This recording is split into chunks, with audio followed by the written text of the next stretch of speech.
At just 24 years old, John Travolta became the youngest actor ever nominated for a Best Actor Academy Award, a milestone that placed him far ahead of most of his generation. Saturday Night Fever and Grease didn't simply succeed.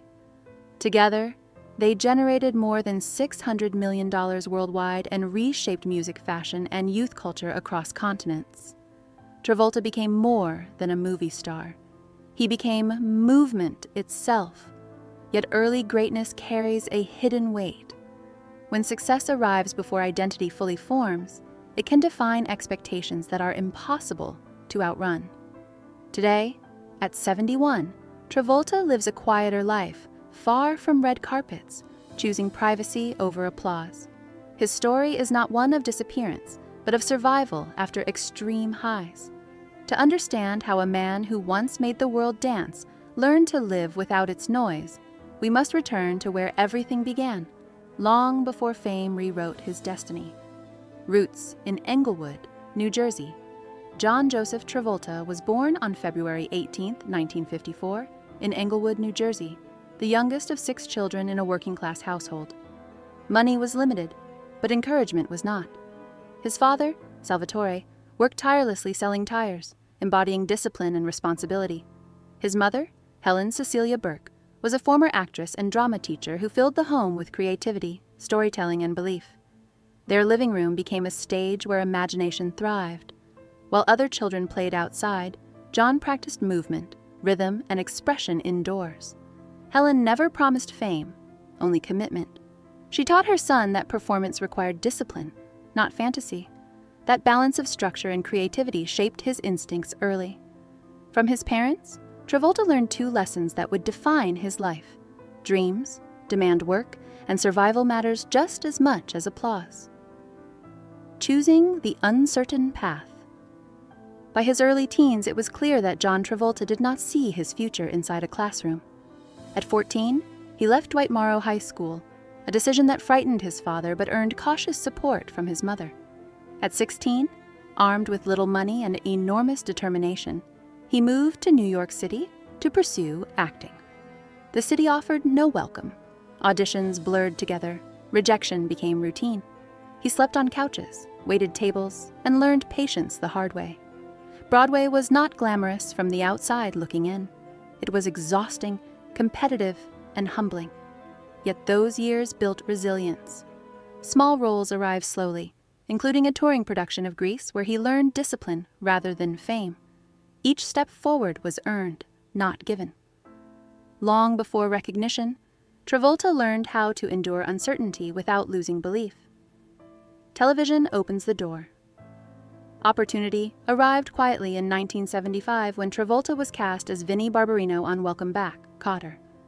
The role was small on paper, but his presence made it unforgettable.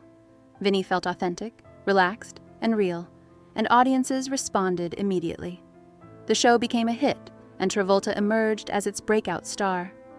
Fame arrived fast, but he remained restless. He did not want to be defined by television alone. He continued training, auditioning, and pushing toward film. Casting directors noticed something different about him. He understood timing, movement, and stillness. The camera responded to him naturally. Television had opened the door, but Travolta knew it was only a beginning. He was positioning himself for something larger, unaware that the next role would change not only his career, but popular culture itself.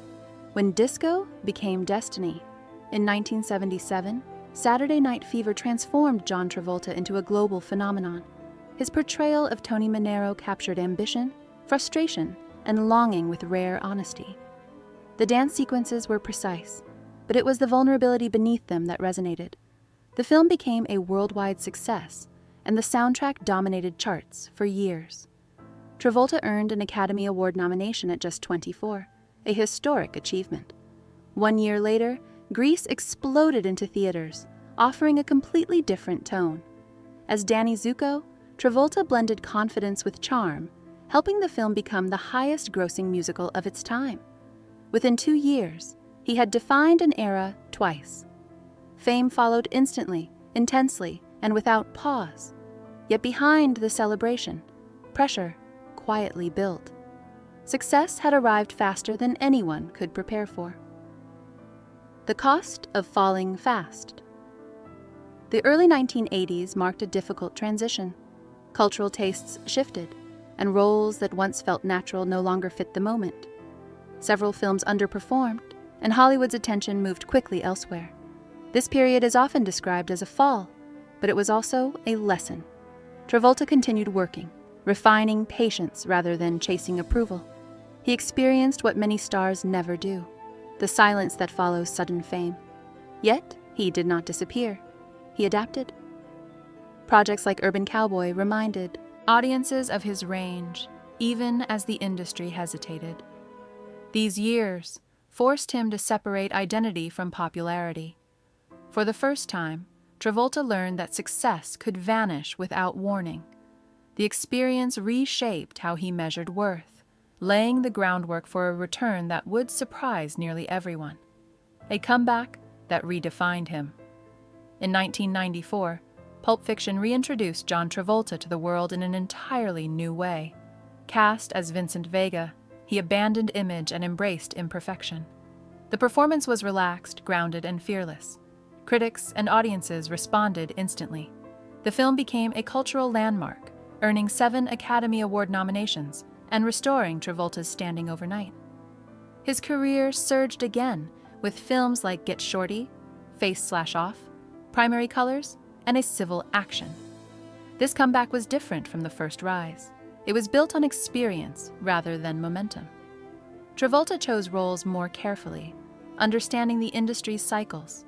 He no longer chased dominance, he chose longevity. The man who once symbolized youth now represented reinvention, proving that relevance could return when paired with humility and risk. Family as the true center. Away from the screen, Travolta's life found its deepest meaning in family. His marriage to actress Kelly Preston brought stability, warmth, and partnership. Fatherhood reshaped his priorities, shifting focus from career to presence. After the tragic loss of their son Jet in 2009, Travolta's understanding of life changed permanently. Work became secondary, privacy became essential. Later, the birth of their son Benjamin offered renewed purpose, not replacement, but continuation. Family anchored him through grief and transition. These experiences softened his relationship with fame. Public success mattered less than private connection. Travolta became more selective, choosing projects that fit his life rather than defining it. Through joy and loss, family remained the one constant that grounded him beyond the industry's unpredictability. Living quietly by design. Today, John Travolta lives largely away from public attention, dividing his time between home, family, and personal routines. His Florida estate reflects a lifestyle built around privacy, control, and long-held passions such as aviation. He travels selectively, works occasionally, and avoids unnecessary exposure. This quieter rhythm is not retreat, but intention. After decades of visibility, he has earned the right to stillness. His daily life prioritizes presence over performance. Friends describe a man thoughtful, reflective, and deeply devoted to his children. Fame no longer defines his schedule or identity. Instead, Travolta moves deliberately, shaped by experience rather than expectation. The absence of constant headlines does not signal loss. It signals choice, a life lived on terms shaped by time, wisdom, and restraint. A legacy beyond applause. John Travolta's legacy cannot be measured only by box office numbers or awards. It lives in movement, music, reinvention, and resilience. He experienced extraordinary success, public doubt, remarkable return, and profound personal loss, yet continued forward without spectacle. His story reminds us that fame offers no immunity from grief and no guarantees of permanence. What endures is not dominance, but humanity. Travolta gave generations joy, rhythm, and unforgettable characters. But his greatest strength may be endurance. He adapted when applause faded and chose meaning over noise. In the end, his journey stands as a testament to survival, reinvention, and the quiet courage required to keep living after the lights dim. Some legends are remembered for how brightly they shined. others for how gracefully they learn to live beyond the spotlight.